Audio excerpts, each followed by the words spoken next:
Mga kapamilya, we are very honored that our Miss World Asia 2025 is finally back here in the Philippines, Krishna Marie Gravides. Hello everyone! Mabuhay po sa ating lahat. I am so happy to be back home and I cannot wait to share my experiences, the lessons that I've learned and share this victory to the entire Philippines. Alright, Krishna, message to all the Filipinos and to all your fans who rallied with you since day zero. Oh, maraming salamat po. Punong-puno po yung puso ko ng pagmamahal at suporta ng bawat Pilipino. Kaya ngayon, hindi na ako makapag-antay na may celebrate it ko to the whole Philippines. Alright.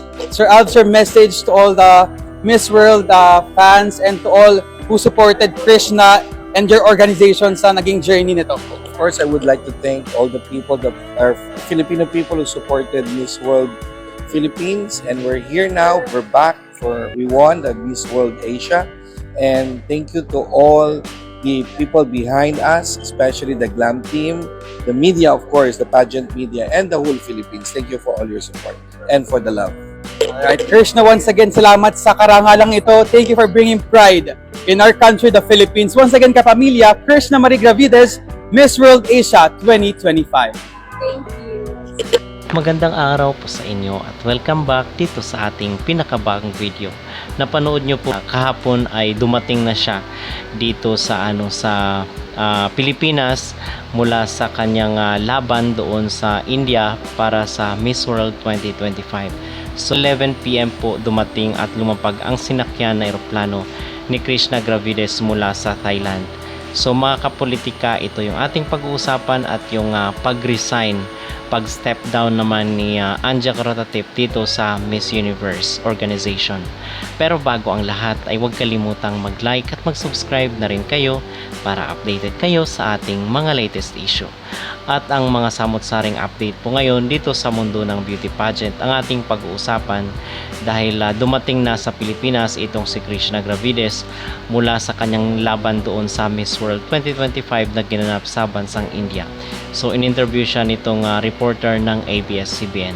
Samantala mula po sa 4th runner-up itong mula sa Brazil na Miss Grand International winner, 4th runner-up ay nag-advance na po siya dito sa first runner-up dahil nga doon nag-resign itong nag-withdraw itong mga kandidata ng France, itong si Miss India at itong si Myanmar. So ngayon from 4th runner-up itong si Miss Brazil, ngayon ay first runner-up na po siya. Talagang napaka-unexpected yung mga nangyayari dito sa Miss Grand International. So yung suggestion ko lang ay sana sa mga susunod na panahon kung sila ay magtatalaga ng mga winners or yung even yung mga runner-ups, dapat ay walang mga anumang issue at mga kontrobersiya. So sana ay kilatisin ni Nawat at ng organization itself ang mga behavior ng kailang mga kandidata dahil doon most especially na si Mr. Nawat ay uso sa kanya yung favoritism. So kinakailangan na hindi sila pumili doon sa mga paborito lang nila dahil gusto nila yung beauty or gusto nila yung ginagawa. Dapat malaking factor rin yung tinatawag natin na behavior kasi tingnan nyo ngayon ang nangyayari.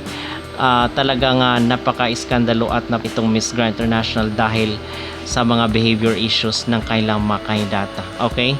So yun mga kapolitika ang siguro na miss out ng Miss Grand sa 2024 na edition at sana ito ay maging aral sa kanila na sa mga susunod na edisyon ng Miss Grand ay malaking factor yung tinatawag na behavior, okay, or yung character. So aside dito is umuwi na nga po or nakabalik na mula sa kanyang laban sa India itong si Krishna Gravides. At idagdag rin po natin sa ating tatalakayin sa vlog na ito ay itong pag-step down ni Anja Karatatip dito sa sa Miss Universe organization. So ang sabi ng ilan ay yung posisyon niya lang bilang head ng Miss Universe dahil nga doon sa issue ng pag-falsify ng informations dito sa mga client niya. So apparently is nag-resign na po itong si Anja Karatatip, and then ang sabi ng mga netizen ay sa position lang po siya nag-resign. Ang JKN Global pa rin po ang nagmamay-ari ng Miss Universe or yung malaking share ng nasabing company.